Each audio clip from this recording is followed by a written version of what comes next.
एक प्रश्न किसी ने करा है, बड़ा सुंदर प्रश्न है, समझने वाला प्रश्न है कि हम शंकर जी के मंदिर में जाते हैं,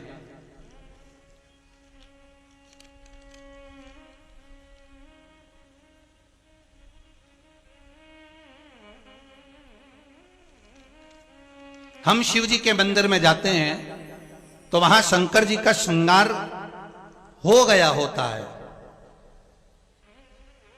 अर्थात जो पूजन कर कर गया वो शिव जी का श्रृंगार करके गया, कोई भी गया, फिर वापिस हम जल चढ़ाएं, फिर वापिस श्रृंगार करें तो क्या स्वीकार होगा?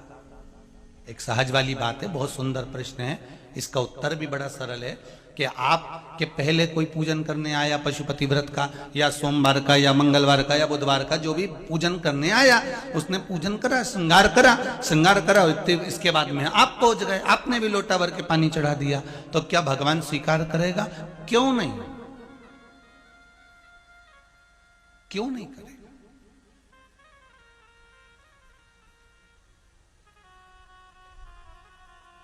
एक पिता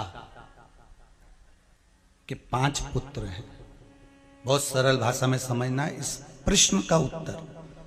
एक पिता के 5 पुत्र हैं, पिता के लिए 5 पुत्र बराबर हैं, बोलो सही है कि गलत है? माता के लिए, पिता के लिए ये 5 पुत्र बराबर के हैं महाराज। इनके पास में कपट वाला भाव नहीं है। बड़ा बेटा आया, उसने कहा पिताजी 50 रुपए देना मुझे, पिताजी ने उसको 50 रुपए दिए।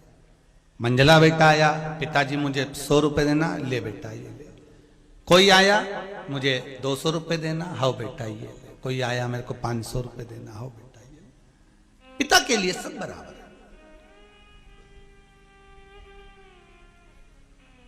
अब एक बेटा आया, उसने पांव दबाया, एक बेटा आया उसने हाथ दबाया, एक बेटा आया उसने धोक लगाई, एक बेटा आया पीठ की मालिश कर कर चले गया, एक बेटा आया थोड़ा सा पिताजी को पानी पिलाकर चले गया। उसी तरह पिता प्रसन्न है कि मेरे 5 की 5 बेटे मेरी सेवा में लगे हुए हैं, मेरे 5 पुत्र मेरी सेवा कर रहे हैं, ये पिता की प्रसन्नता है, ये पिता की प्रसन्नता है। उसी तरह भगवान की हम सब औलाद हैं, भगवान की हम सब संतान हैं। जो बेटी जो बेटा जब आता है और जब पूजन कर कर जाता है, भगवान उसकी पूजा को उसी समय स्वीकार कर लेता है। भगवान ये नहीं सोचता कि मेरा श्रृंगार हुआ है, केवल एक देव अधिदेव महादेव ही तो